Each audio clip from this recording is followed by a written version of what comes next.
Okay, yesterday we were having a chat about the way in which to tackle example number 8. You could write out the flexibility equations which we have down here. And as you would note, the flexibility equation is identical to what we had before. So that expression should be identical to this expression here, I suppose, with this just brought to the other side. So when you tackle this problem, all you need to do is to work out the 6, 1, 2, 3, 4, 5, 6. You just have to work out the 6 different values of delta. And then you'll end up with a matrix like we had before when we had 2 degrees of indeterminacy. So you end up with 2 equations, 4 unknowns here. These you've solved here. And then you would be able to, 2 unknowns, x1 and x2. And then that would give you enough information to be able to solve what x1 and x2 are, in the x1 being the force in the first released member and x2 being the force in the second released member. So if you go to the Dropbox and if you looked at FM8, which we've got here, there would be a solution that's been written out in this video here, in this folder here, and then there would also be an accompanying video that goes through how each of these numbers were sorted out, and then that would lead to the final solution of the forces in each of the members. So example 8's there on the Dropbox for you if you wanted to have a look at that. And just remember, it's no different from what we've done before. So we'll have a quick look at the last example in the course book, which would be, so this is the mixed structures where you've got a combination of trusses. And this is example number 9, find the bending moment, shear force and axial force diagram for the king post beam. So with this one here, looking at it, it seems that there's 1 degree of indeterminacy. So I would say it's statically indeterminate by 1. And the best, so that would be the beam section here going down like there. And possibly the best thing to release would be to put your cut here. So we'll put the cut down there, so that would be the release that you've got to put into it. And then you would have maybe two forces down on either side. And then from there, you would just go through the standard calculations that we would do in order to actually find the force acting in the released member using the flexibility method. And again, if you wish to, if you go down here, there's a solution here which you can see with the release down there, and then the matrices, and then one video here, which I guess is the first one, where in this case Puyar goes through the whole work solution. So if you've got any problems with that one, then just please put some messages up on the piazza.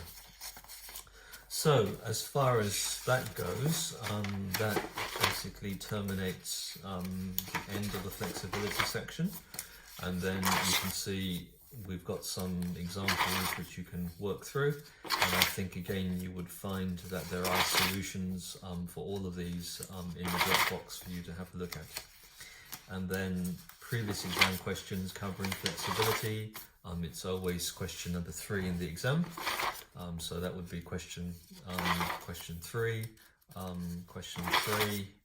question 3. So in the past exams, question 3. I think the 2016 one was the one where I gave the same question for the slope deflection method, and then you've got to use flexibility to solve the same problem. So, and then this is the one that we went through right at the start. these written by students explaining what the definitions of virtual work, unit load and flexibility method are. And then we come to some of the mind maps that you can see. So this shows you what's covered in EngsGen 121. This shows you what's covered in StructEng 200. And as I think I've mentioned, some practicing engineers, they would basically have a handle on all the different methods: virtual work, flexibility, slope deflection method, and the stuff moment error method, of course, and the methods that you'll be using you'll be learning in the third year as well, and that you would just basically choose the most appropriate method for whatever problem you're trying to solve using hand calculations. So and possible approaches to the problems. If it's static indeterminate, at the moment you've got options between moment area, slope deflection method, and also the flexibility method, which you can see there. And this again would sort of tell you which one is appropriate in different situations. And finally, some exam tips. So some exam tips from the past, and I think whoever wrote this said, the structure of the exam is almost predictable. Yes, it is. There will be guaranteed a slope deflection method question, and then all these guaranteed, and then the critical bit is probably just to do the easy questions first. So when you get to the exam, try and do the slope deflection method problem first. Pick up those marks, and then for the rest of the time, spend it on the other questions. So that brings us to the end of the course book. So here, some other stuff here. So these are the extracts of the previous exam questions. So in the remaining time, I'd like to talk about this question 4 that I've put in as an alternative to the question 3. So to me, it's really just a case of wording, because flexibility and stiffness are mutually interchangeable terms. So what's the lecturer in year 3? So as you know, that they've restructured the course. So before, Gary would be teaching you in the first semester, and he will be covering things extending from this work. He'd be covering something called moment distribution. So Gary would be doing that in the first semester of semester 3, and then in the second semester of year 3, Na'awi Choi, he will be covering some stuff on vibrations, okay? Vibrations, and then earthquakes, and then dynamics. So historically, this would have been a second semester course, and then in the first semester, so we're talking about year 3, first semester, Gary would be talking more about an extension to Struct 200 plus 201. Okay, so my understanding is that Gary will still be doing the course here in the first semester of year 3. So my understanding is that first semester of year 3, Gary will still be doing that, but Na'awi's course has also been changed to first semester. So for this reason, I've introduced a question 4 in the exam, just so that when Na'awi starts to teach you, it's not a major shock. And of course, as we keep on saying, you don't need to do the question 4. in the exam. It's just optional for you, but I'm just making sure that when Awi introduces some terminology, that you're not shocked by what you hear. So the terminology that he would be introducing is this term stiffness. So stiffness is really the inverse of flexibility. So I'll talk a bit about stiffness and actually use the term stiffness, and then you can see that is exactly the same. Stiffness is force divided by displacement. So if, for example, you had two displacements and two forces or whatever, you would end up with a stiffness matrix, as we have seen with a flexibility matrix, and then displacement. So stiffness times displacement is equal to a force. So think of a spring here, and then you've got an object there, and then you put a force onto it.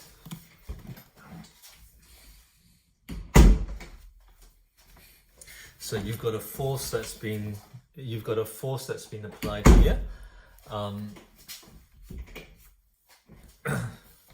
You've got a force that's been applied here, and then you would say that this spring has a stiffness K. Okay, so K. So you have seen stiffness before. Stiffnesses of a spring, for example. So there would be a K which would be associated with the stiffness of the spring, and the units of that stiffness would be newtons per millimeter or kilonewtons per meter for the spring stiffness. So that's something that you should have. That's something that you would have seen before. So stiffness would not be a new term. So stiffness times displacement would be equal to the force, of course, and displacement would then be equal to the inverse of the stiffness multiplied by the force. So we're talking about vectors and matrices. And what we've said is that flexibility is displacement over force. So the term stiffness and flexibility, stiffness is often given something called K. So K for the spring there. So you would say that the flexibility is equal to 1 over K. Okay, so the terms are exactly the same, just one is the inverse of the other, which is why I said if you understand flexibility, then stiffness is not really a big deal. So what's the stiffness of a structure? So just stress again that all of this is optional. So if we say here's a structure, okay, here is a structure, and then there is a force P, P being applied, and it says determine the stiffness, determination of the stiffness K. So we could say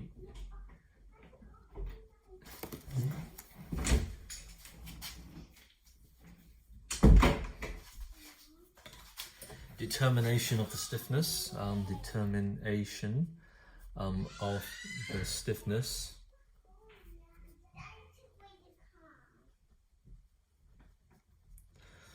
So what is the stiffness of this? And you could sort of say, you could relate this structure here to the effect of all of this onto maybe a force being applied there. So that could have a spring stiffness, and whatever that stiffness is would come from the whole structure there. Okay, so it says what is the stiffness what determination of the stiffness, and that basically means what is the displacement under the load P. So there would be a displacement under the load P, which we can calculate, and then we would then say that stiffness of this spring is just basically going to be equal to the stiffness is basically going to be equal to P over delta. Okay. Hello, I'm trying to record the lecture and I don't have the pause button. I'll get it. I'll come upstairs.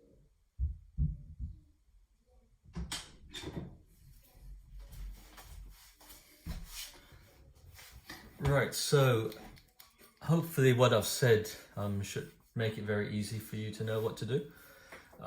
So we basically just have to calculate the deflection. So instead of saying what's the flexibility, we'll be saying what's the stiffness, and to get that we get the deflection, and then P over the deflection would give you the stiffness.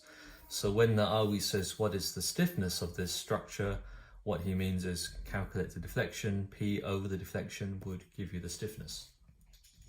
So if you want to calculate that deflection, first thing to do would of course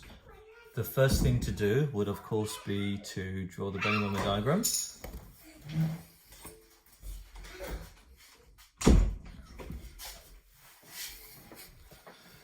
Sorry, I don't have any locks on my door. So the first thing to do would be to draw the bending moment diagram of the real structure here, which would be like that.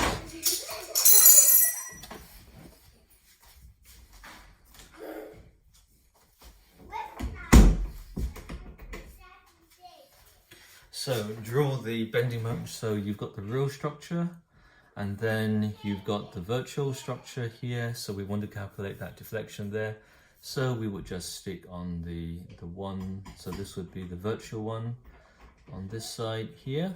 And then you've got your two bending moment diagrams, and then from there we would get the deflection. So using 1 times that one there, so one times that one there would be equal to the integral of the real bending moment diagram multiplied by the virtual bending moment diagram, 1 over EI, and then you'll do that from 0 to L or whatever it is, and then you do that over dx, and of course that's going to work out to be 2 times this portion here, times PL times L over 2 times 2 over 3L, and divide that by EI, and we will get 2 over 3 PL cubed over EI. Okay. So when we say what is the stiffness of the structure, so this hopefully is a very simple sum for you to do. We're basically saying put that into the equation. So you've got your deflection, which is going to be 2 over 3 PL cubed over EI, and then that one is going to be 3 EI over 2L cubed. So this, to get the stiffness of that structure is hopefully quite a trivial task. Okay, so now the second problem which Na'awi has talked about, in that he's asked you to be familiar in year 3 to be able to do, is this one here, and then we've got P acting down there, and then determination of the stiffness K. So to determine the stiffness K of this structure here, okay, so we want to work out the stiffness of this structure here. So we've got the unit load method, and of course there's going to be no bending moment here. So when we take that one there, and then we stick the virtual force there for the bending moment diagram, and then you get the bending moment diagram of this one here. Then of course to get the delta would be using the unit load method would be 1 times that is equal to the integral of m bar over EI, and then that would end up as being delta, so that would end up as being delta is PL cubed over 48 EI. Please don't expect a question as simple as this one in the exam. And then for the optional question 4, which can be done instead of the other question, and that's equal to 48 EI over PL cubed. Okay, so that's the second one, and this one would be the stiffness, i.e. you could take that and then put the force P, and then the stiffness of the spring there holding P would be given by that expression. And if you wanted to know the flexibility, then the flexibility is just the inverse of the stiffness, as we've been saying all along. So there's now a more complicated one to talk about. So the more complicated one would be this one here. So we've got that there, and then we've got that there. Okay, so this one we would say is rigid, and then this one here is going to have a force P there.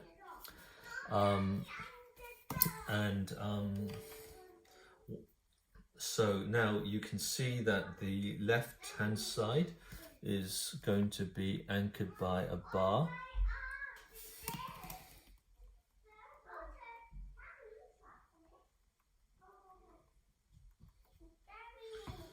So which would have an axial stiffness of EA, or you could say a spring stiffness. So this would be a rigid frame, and then that one would be something like going there into here. So in terms of the frame members, we're saying that is the frame member here. So that is the frame member, and this bit coming down, and then on top of that we've got something coming like that, and something else coming down there to the ground there. So the question could be work out the stiffness of this structure, which basically is you've got your force P, and you've got to work out what the deflection of this structure is under the force P. So of course you can do it using the flexibility method, but the point here is that sometimes the stiffness method or the stiffness approach may be a faster approach than the flexibility. So of course you can use any of the methods that we've described in the course, or even before the course, but it's choosing the most appropriate one. So for this one here, it might be most appropriate to be using the stiffness method. So you've actually covered everything that you need to be able to do this already, but I'll just draw your attention, if I may, to so when we have a look at the appendices, and I'm looking for the fixed end moment charts, which hopefully I can find. So we've got you've got the special cases, and then you've also got the general cases down here, which you can see there.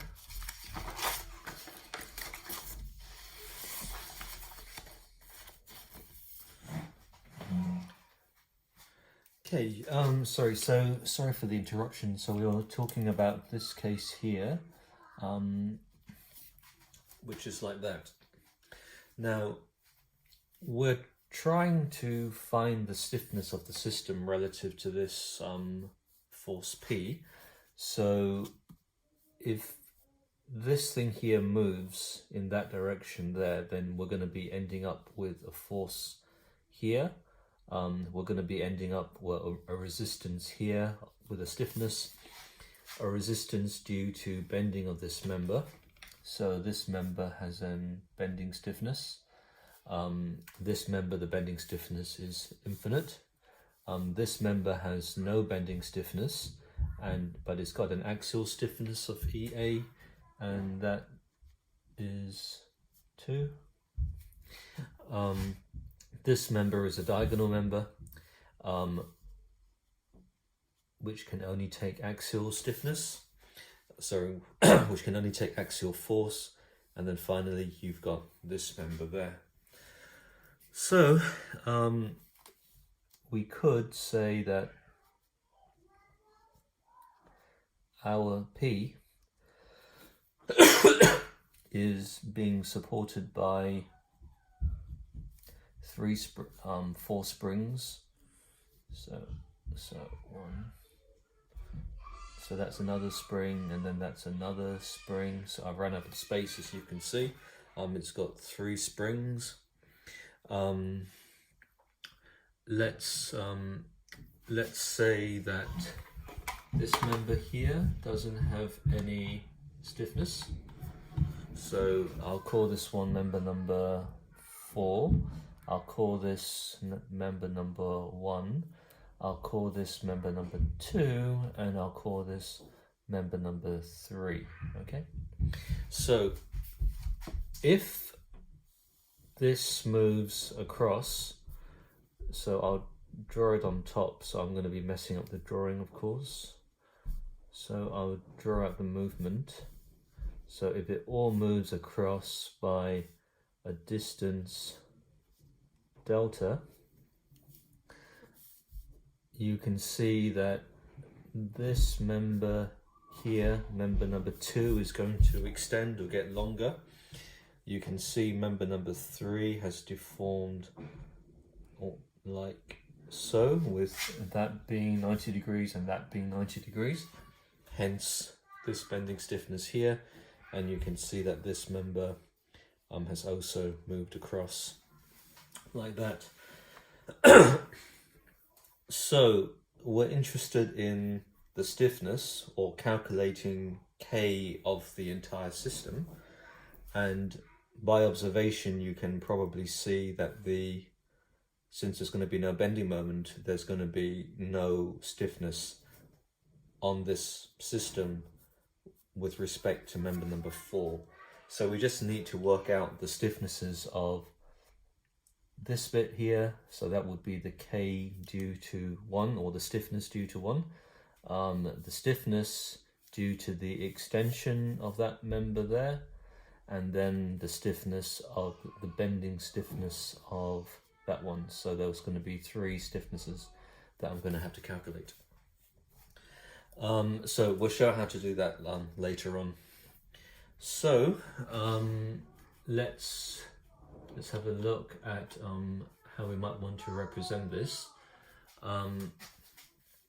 We could say we apply P.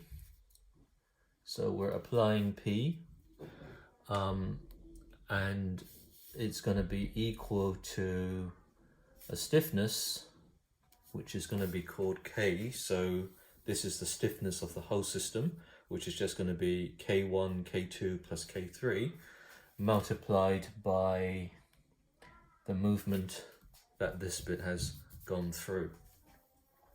So let's talk about the bending stiffness first, because this one's probably the most difficult one to do, and it's just one piece of new information compared to what we've done before.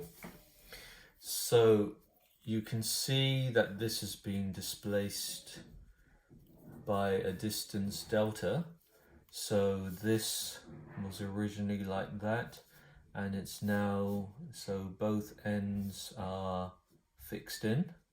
Both ends are fixed. So the bottom is fixed and the top is fixed because it's moved to a rigid case, and it's being forced to move a displacement delta, and then the delta bit is going to lead to something like that.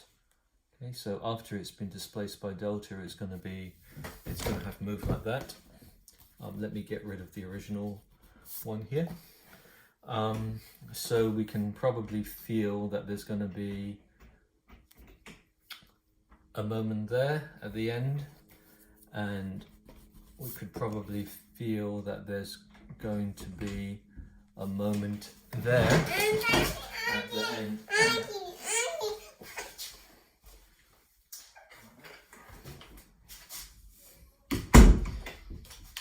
So we can probably feel that there's going to be another moment at the end here, and that one would have to be going in that direction. If you're having trouble figuring out which direction, maybe if you just imagine something like that, you could probably see that that's going to have to push it back so that that goes there, and then that one goes in the opposite direction, which would be to push this more so that it comes out at 90 degrees. Okay, so that's how to get the direction of the moments at the end. And I was looking for the fixed end moment drawings, but of course there's no fixed end moment in this case, because it's just a displacement that has been applied at the ends. Let's have a look at,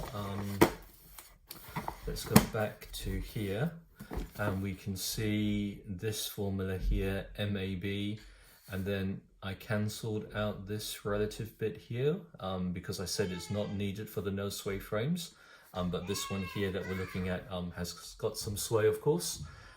So when we look at this, this bit here, delta A minus delta B, is the displacement of end A relative to B, and of course that's going to become our delta.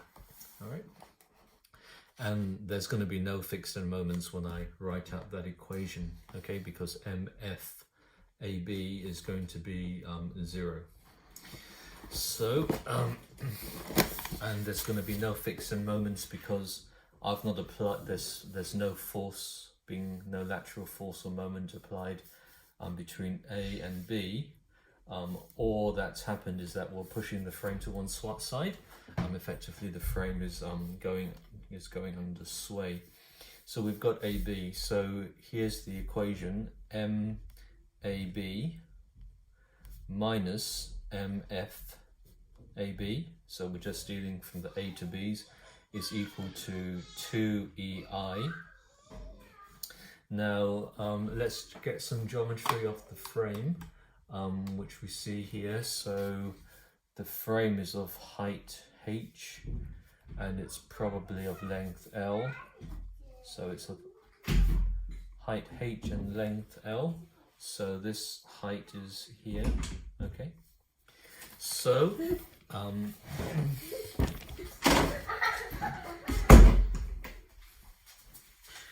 2EI over the length, 2EI over L, which would be the H in this case here, and is going to be 2 theta A plus theta B, which is of course 0, and then it's going to be minus the 3 delta differences between those A and B, which is going to be delta in this case here, and then according to the equation it's going to be divided by H.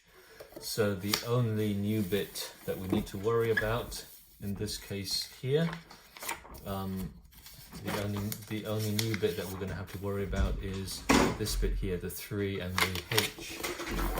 Okay. So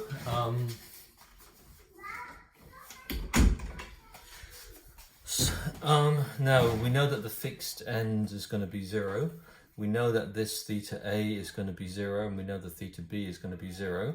So MAB has worked out to be negative 2 times 3 is 6 EI delta over H squared.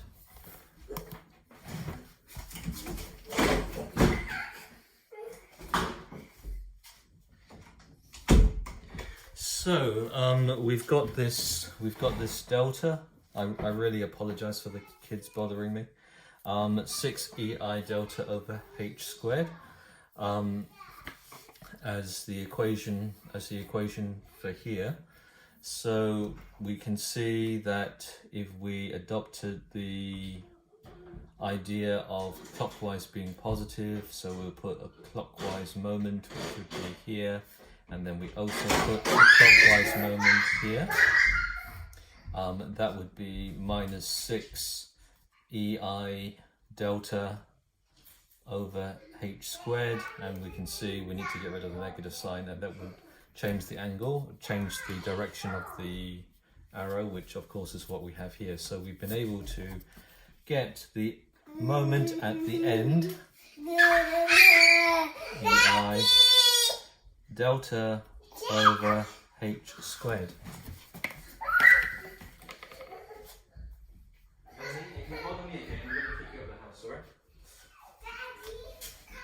I'm recording, Emily. I'm recording.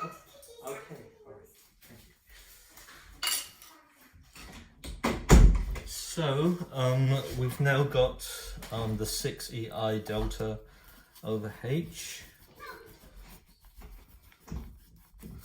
And what we really want to do is we're pulling the frame across so that it deforms in this shape here. And there's going to be a force at the column base. So to get the force at the column base, if you wanted to, you could of course draw the bending moment diagram. So this would be on that side there and then that side there. And then to get the shear force, if you really wanted to get the shear force diagram, the shear force diagram would look something like that. And then of course that force there is going to be the base shear that we're after, which is going to be just the gradient of that line. So the gradient of that line is 6EI over, 6EI over h squared, 6EI over h squared, so that's 12. And then that's all going to be divided by h, because the shear force is the gradient of the bending moment diagram, and that would give rise to that. So this would work out in that direction to be 12 EI delta over h cubed. So I said there were 3 springs. So when Na'awi in the 3rd year asks you what the stiffness of this is, what he really means is the sum of each. What he really means is work out the stiffness of each spring. The 4th spring, of course, not taking any load. So the stiffness of this one here, which would be the 3rd one, that's going to be here. So 1, 2, and 3. The 3rd one is going to be 12 EI. So that's going to be 12 EI delta over h cubed. Okay, and I think I'll get the delta outside, because we know that the stiffness is P times the stiffness. P is equal to big K, i.e. K1 plus K2 plus K3 multiplied by delta. Okay, so I think I said before this could be solved using the flexibility method, but you can see that it's a bit simpler to solve using the stiffness method in terms of getting the stiffness of this. So there's going to be 3 components.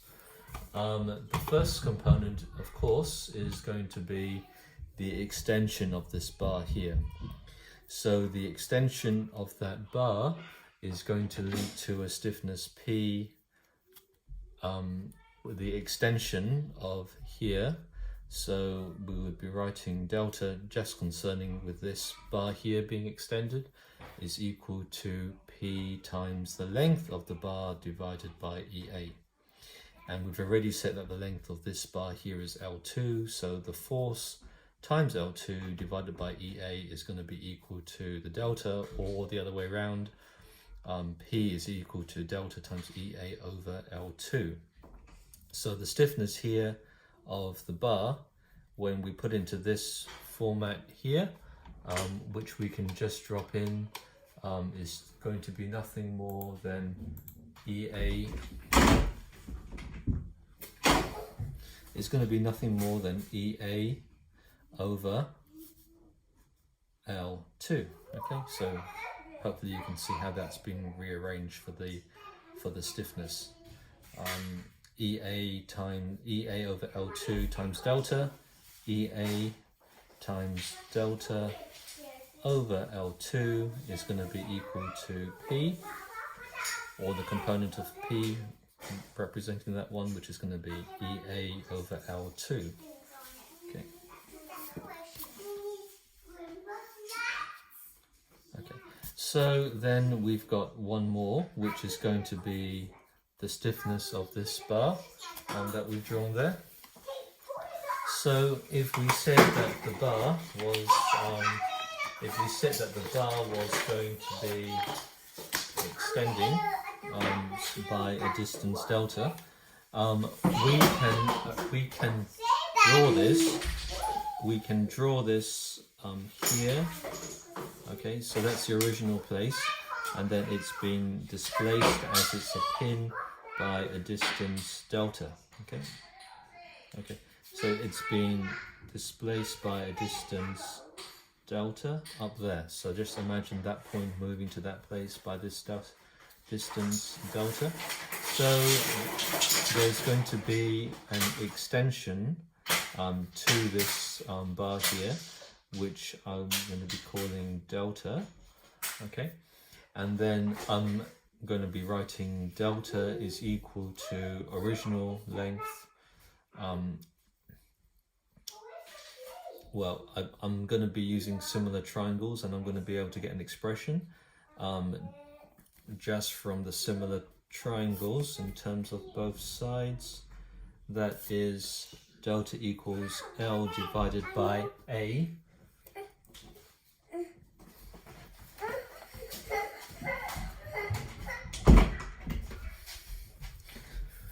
Delta is equal to L divided by A multiplied by that distance there. Okay, so that's going to be the extension of this bar here, and the original length of that bar here I'm going to be calling A. Okay, and A is square root of A is clearly equal to the square root of h squared plus L squared. Okay. So we've got that expression there. So now the force in the bar is going to be, so we're going to say the force in the bar from similar triangles is going to be, changing is equal to that, which is equal to L over A. And then I'm now going to be substituting it in, and from there I'm going to get EA for the stiffness, delta divide by A. And from there I'm going to be getting EA L over A squared delta. So we've got a force acting in the bar, and then I need to take the component of that force in this direction here. Okay, so that's also the base shear, so we've extended it in one direction there.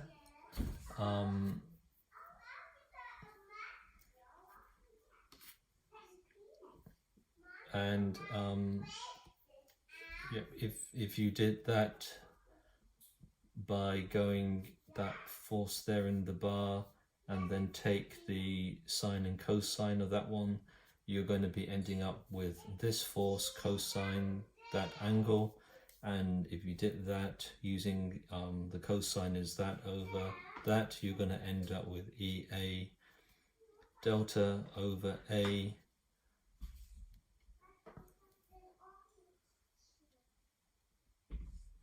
L squared, and it's going to be A3.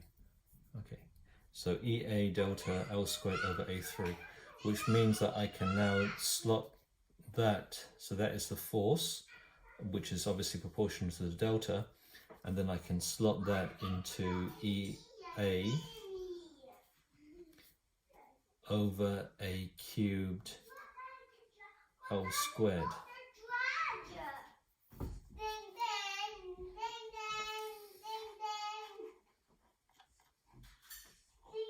Okay, so in terms of this stiffness here, so we say we're going to pretend all that is a blob with one stiffness under a force P.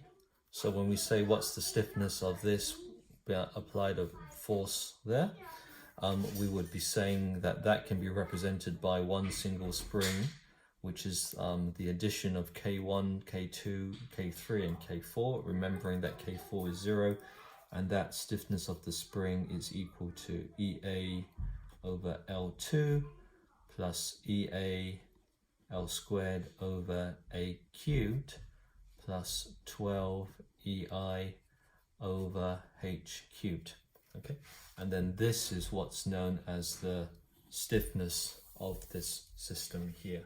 So to get that, the only new bit sort of is the use of that bit of the slope deflection with the 3 that I deleted right at the start because we weren't covering no sway frames. But I'm showing we weren't covering sway frames, but now I'm showing how that sway component can be used and then added to the other 2 bits that you already know to give you the stiffness of that. Okay, so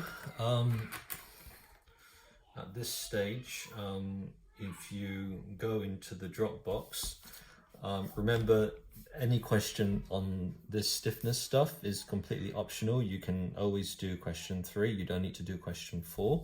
But if you wanted to look here, there are 5 questions.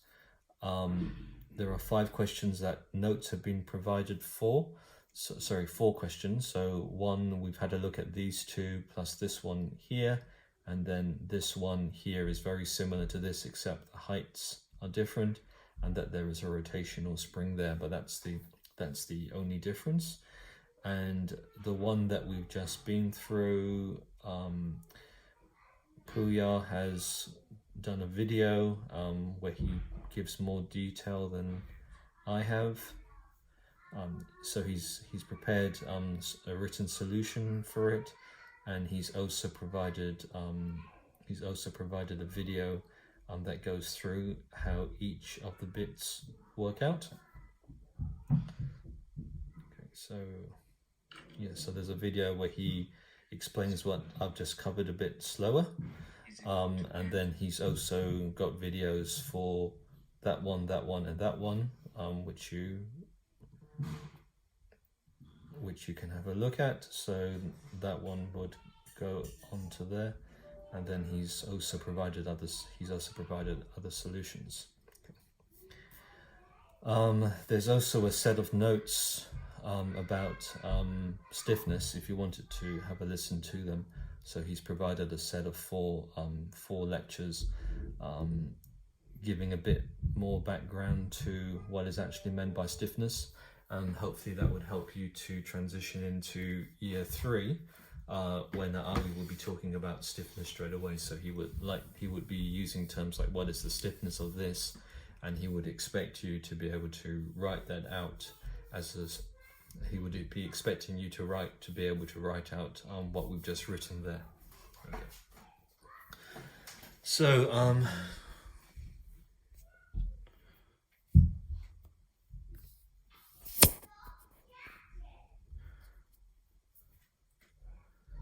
sorry for the interruptions. Sorry for the interruptions, and if you've got any questions, just talk to me on Piazza, or get in touch with me by email, and we'll try and answer your questions.